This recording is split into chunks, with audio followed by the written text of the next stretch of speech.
We haven't looked at a lot of big number games this year, but we're going to do one here. Jim, you discovered some interesting things on the Carolina Panthers. They're at home against the Jets. Panthers are, big favorite, 11, totals 40.5. Some really interesting things about when they've produced offensively and when they haven't.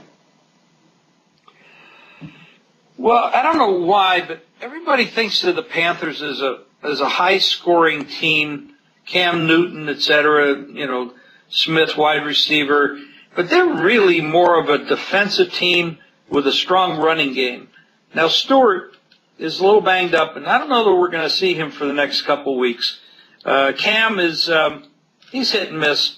He's a good quarterback. He's got a lot of potential. He's a tremendous athlete, big, strong guy, can do a lot of damage. But this team has not produced consistently. When I started looking at what that meant, I've noticed that when they go up against 3-4 defenses, they just have not figured them out. Last week, they faced Rob Ryan. It's 3-4 defense. They did the same against Arizona. Did not produce. They're facing another 3-4 defense in the Jets. And you can say what you want about the Jets. I think they stink mostly. But when it comes up to playing defense, they play pretty well. And they occasionally run the ball pretty well as well. It's been Geno Smith and his turnovers that have cost the Jets a lot this year. I don't know if he'll produce the turnovers again because that does create points for the other side. If he holds on to the ball and doesn't turn it over and they play a cleaner game like they did last week, this is a dangerous spot for Carolina. Last week was a very, very important game.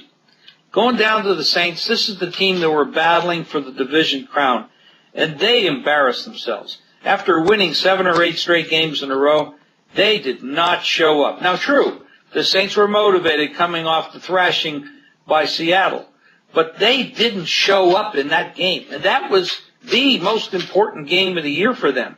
Now they come home. Their bubble has been burst. No question about it. We know they're not going to win their division. So they're playing for wild card spots now. And they're playing up against a team here that has a pretty good defense, and it's the kind of defense they have not done well against, and they're laying double digits. Word to the wise, guys. Yeah, the Panthers are still in great shape for the playoffs because they're 9-4. And that might work against them here. Because I think the mindset could be coming out of that Saints game, well, we're still going to make the playoffs. We'll get our shot at maybe some revenge then. It's a dangerous mindset. And I don't think they'd have it if they were playing a better football team. In other words, if they had a game here against, just pick a team, Cincinnati, say, where they're, favored by a small number, they'd know that they're going to have to, really buckle down and get themselves back on top of their game to get a win. But they're playing a Jets team they're favored by 11 points against. That, to me, creates a letdown spot for a team that just ended an 8-game winning streak. It ended it with a thud. They led 6-0 in that game with a pair of field goals, and they got completely run out.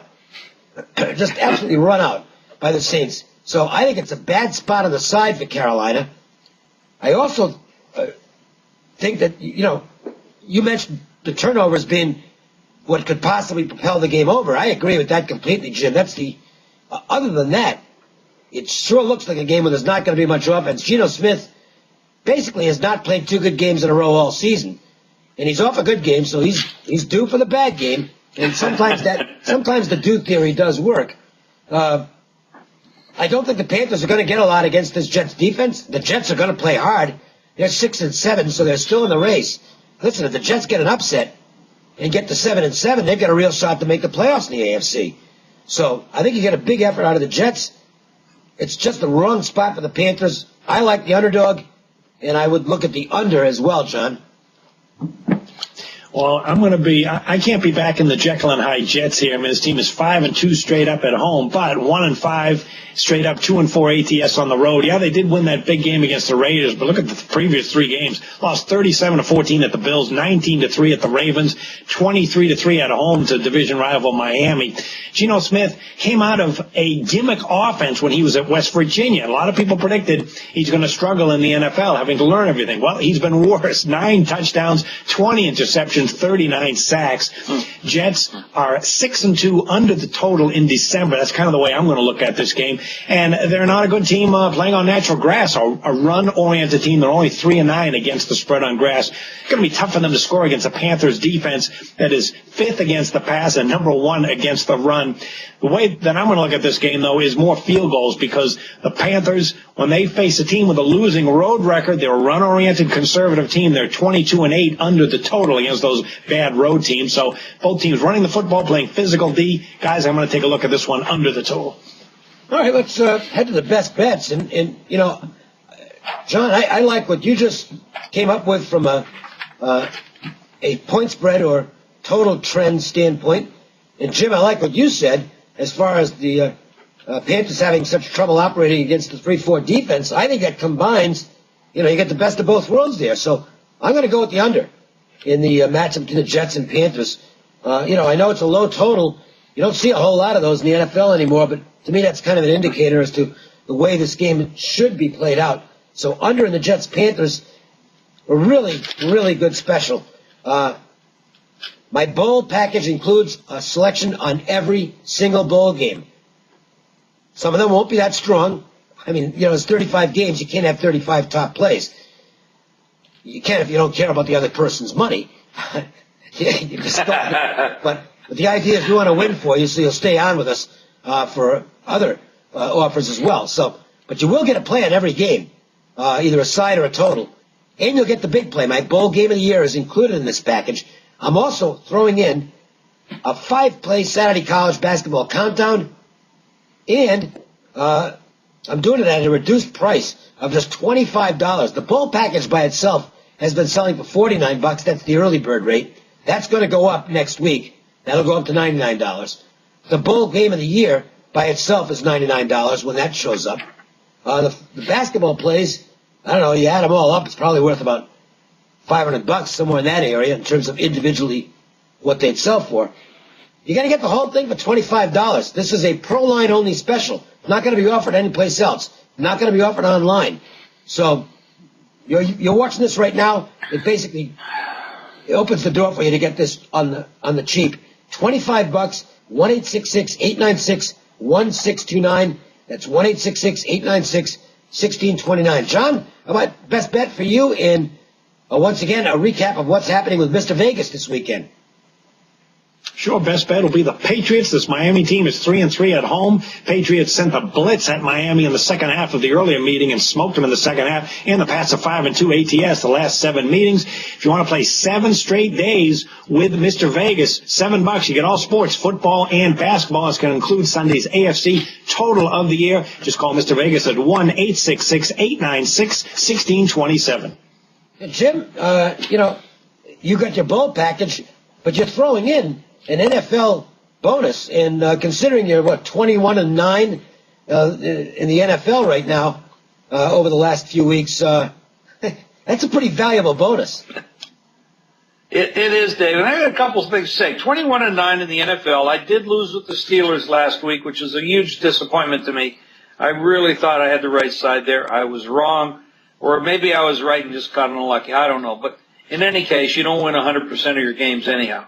But I was 3-1 in the college football last Saturday.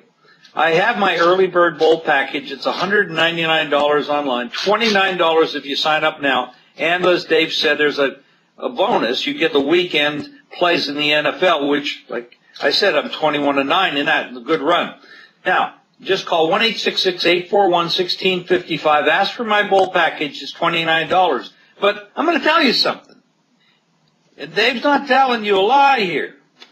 Ask for his package too for $25 for $54, which is nothing. If you're a player, that's nothing. You get all Dave's plays and my plays along with my bonus. You get both full packages.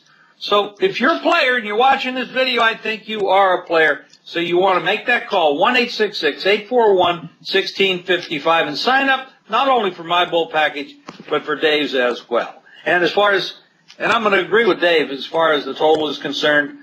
Carolina is a hell of a defensive football team. They gave up a lot of points last week. They're embarrassed. They're going to come back, and they're not fighting against a team here that scores a lot of points generally. The problem with it is Geno Smith going to score points for the Panthers? So if he doesn't do that, this game is going under because you're not going to see a lot of points from either side unless he does that. So I'm going under as well. Yeah, the Geno Smith factor, always a concern.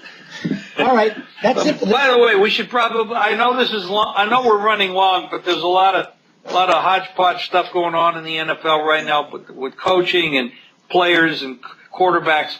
But Green Bay Packers are still in it. If Aaron Rodgers comes back, they are a contender. Yeah. So I don't know if he's coming back. He's having another MRI. You got the Shanahan factor with Washington. They've switched. They actually made RG3 inactive. Kirk Cousins is going to be the quarterback for the rest of the football season. I don't know if Shanahan's going to be there or not. A lot of stuff going on. You know, a lot of these teams had high expectations. And another factor they're talking about, Chicago, where you got Trestman, you got Cutler, and you got this guy McNown. Wow. Cutler's going to cost them over $100 million to sign him. Are they going to go for the $100 million package with Cutler? Or are they going to go with something less with McCown so they can sign other players? Because they need a lot of help on defense. Their defense stinks. They held up, against Dallas, but that's Dallas. So there's a lot of things going on in the NFL I'm on top of, and that's why I've been winning. So stay tuned, folks. And Geno Smith is worth about 20 points. You just never know which team. Hey, listen, yes. We're done with this version of Proline, but we want to make sure that you guys check in for the first of the bowl editions of Proline. There is a college football edition, despite the fact that you only get the one game this weekend with Army and Navy. We're going to take a look at a couple of the early bowls on that show and get you some tips for betting these bowl games. So make sure and check that out. Meanwhile, for Jeff Saad from LVSS and John Creighton and Jim Feist, I'm Dave Koch, and thanks for watching this show. Go get them this weekend, and we'll talk to you again next week.